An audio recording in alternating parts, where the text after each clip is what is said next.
So I guess just as a starter of tell us a little bit about yourselves and kind of experiences growing up and how you are connected to Kristang.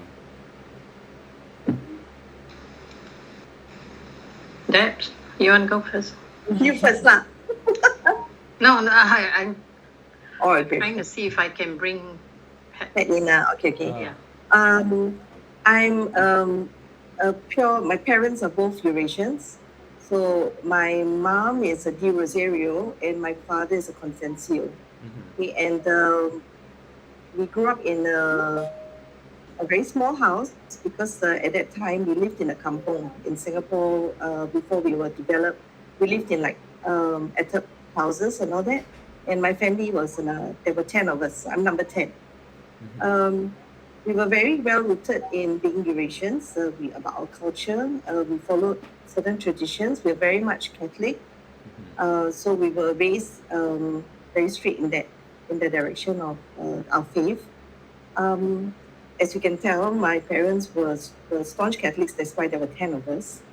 And there was no control over that. And we were growing up in the neighborhood that we were living in, there were many enclaves of Eurasians also. At that time in the 60s, when I was born in the 60s, Eurasians were really a big community in Singapore. So when I went to school, primary school, my classmates, I would say half of them were all Eurasians. You know, it was like a very normal thing to see the same race.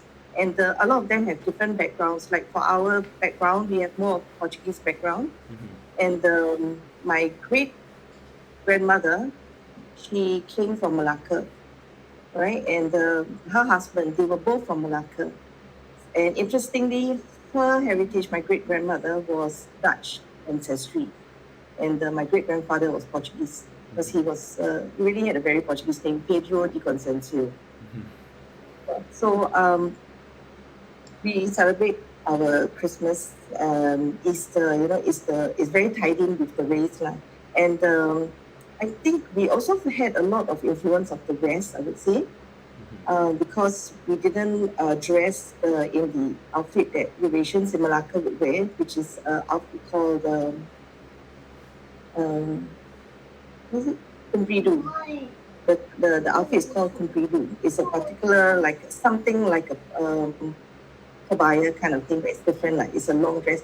It's actually derived from the Portuguese dressing, and but we were more Western, so we were all dressing like Western clothes, like British influence, because that time my parents were Singapore was under British rule, so my parents were very much under the British influence as well. But and my grandfather spoke English only as he was growing up. So he didn't have Kristang in his family talking about it. It's only when he married his second wife, and she was totally, her language was Kristang. And so it was quite interesting case where she would speak English in a very broken English. She wouldn't have a grammar right and all that. So in the household when she got married to my grandfather, my mom was 2 years old at that stage. So she was the youngest in the house who spent a lot of time with this stepmother of hers, and that's why she learned Kristang, and that's how it was brought to us in the end. Because her older siblings refused to learn.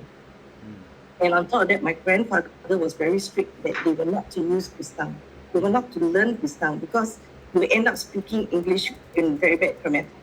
Your grammar is going to be really huge because it's really bad. I don't know how to explain the language like that. The grammar is really like back and forth kind of thing. So my grandfather refused to let them use Kristang in the house. So it was like secretly spoken between my mom and the stepmother. So when she got married to my dad's family totally do not speak Kristang at all, the Consensus side, because my dad's mom is Indian. So there's another mix again in there, but they never spoke Tamil. They spoke Malay with his maternal grandmother. They spoke Malay to her, not Tamil, or it was either English or Malay. That was the languages they spoke.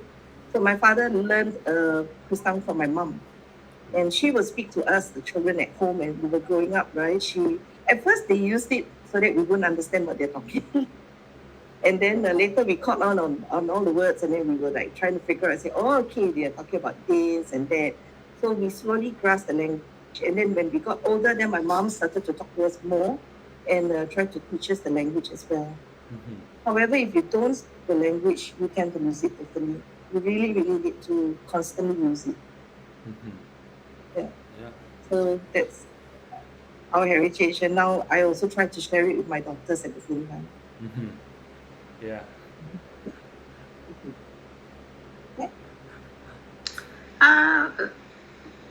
I think mine's a bit not so interesting. Only my mother spoke Kristang. My dad didn't. I guess it's the culture. My dad is supposedly Portuguese, and his mother, my grandmother, was Scottish Chinese, if not mistaken. He was a sailor back in the days. Then he married Leonie Ellen, that was her name. I never saw her. I think she died before I was born. But his side of the family did not speak any Kristang. It was basically English. They were like the, fair, rosy skin side of things. My mother was more Portuguese, and she spoke fluently. Of course, I didn't realize that because I was very young at the time. My parents divorced. My mother remarried and moved to Sydney in Australia. So sometimes growing up, she would call me and speak in Kristang, and then very surprised why I couldn't speak it. But then no, I wasn't learning from anyone. So I was in the States for a couple of years. I lived there. I was doing my master's actually. And when I got back, I found this Kristang class by Kevin. And it was very surprising. So I decided to join it. And after learning for a few years, I think when was it? 2016? 2015, 2016?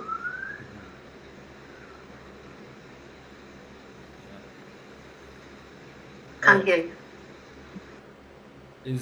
I can't really recall it. Maybe this was way before COVID, correct? Yes. Way before COVID, right? Yeah. Yeah, so that was the time when I joined, and we graduated, didn't we?